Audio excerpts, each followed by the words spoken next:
o trade ele é uma razão, tá? Então, olha só, quando a gente está comparando aqui Bitcoin com dólar, pode ser com SDT, tá? Pode ser com stable, a gente está fazendo isso aqui, ó. É Bitcoin, né? BTC, no par USD, ou USDT que seja. Isso aqui é uma razão, tá? É Bitcoin sobre o USD, ou USDT que seja. Tá? Então, o que acontece? Quando você tem um par, você tem um ativo sobre o outro. No caso de criptomoedas, quando não é uma stablecoin, quando é criptomoeda por criptomoeda, esse par, ele é extremamente complexo. Por quê? Porque você tem duas volatilidades diferentes agindo no mesmo gráfico, na mesma compra, tá bom? Então, o que acontece? A BNB, nesse momento, ela está subindo bastante. A BNB está subindo bastante. O Bitcoin está subindo também, mas menos. Então, nesse momento, se você tiver BNB no par Bitcoin, você vai ter um lucro. Por quê? Porque a BNB ela está subindo, o Bitcoin também está subindo, mas a BNB está subindo mais, tá? Agora, às vezes acontece o oposto. E aí, às vezes você fala assim, cara, a BNB está subindo, não é o que está acontecendo agora, tá? Então, eu vou dar outro exemplo. Vou falar a própria BNB. Cara, a BNB em dólar tá subindo, mas no par Bitcoin tô perdendo valor. O que significa? Significa que o Bitcoin tá subindo, a BNB também tá subindo, mas tá subindo menos. Então você pode ter no mesmo par um lucro em dólar, no mesmo par não, na mesma moeda. Por exemplo, a BNB eu tô usando como exemplo hipotético, tá, turma? Eu tô operando a BNB no par USDT e tô ganhando dinheiro, tá aumentando. Por quê? Porque eu troquei o USDT por BNB e ela tá valorizando em dólar, então tô tendo uma alta. Só que, às vezes eu troquei BNB por Bitcoin, tô no par Bitcoin, e eu tô perdendo dinheiro. Por quê? Porque a BNB tá subindo em dólar, mas tá subindo menos que o Bitcoin, então ela tá tendo uma queda. Então é muito interessante você ter essa relação, você ter esse entendimento na hora de você fazer a tua operação. É muito interessante. Por exemplo, o que a gente vê com essa experiência aí dos últimos anos?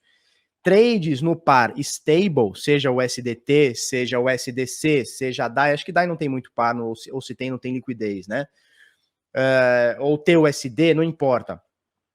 Pares com stablecoin tendem a dar melhor. Por quê? Porque você tem apenas uma volatilidade, tá? Então você tem aqui, por exemplo, ó, BNB, no par o SDT, tá? Vou botar aqui o SDT. Você tem a BNB no par USDT.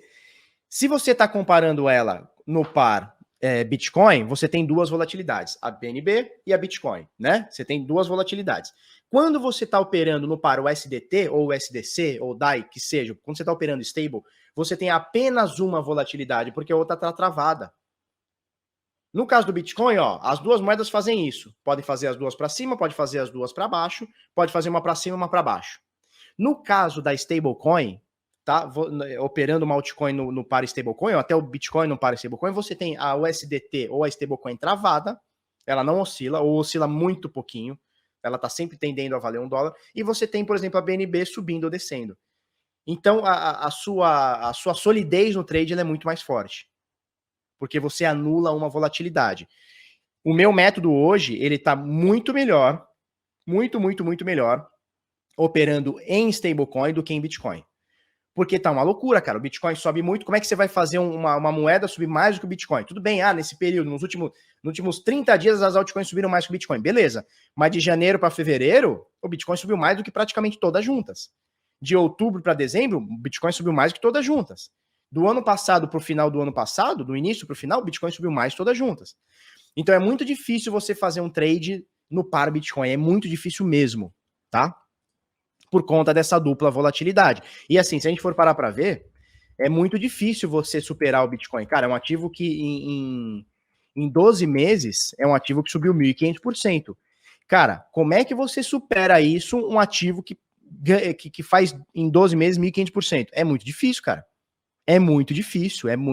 Você consegue pegar algumas coisas que nesse período subiram mais que o Bitcoin. Não tô falando no último mês, nem na última semana. Tô falando no período. Você pega um ano, o que no período subiu mais que o Bitcoin? Cara, você vai pegar em uma mão ou duas, talvez.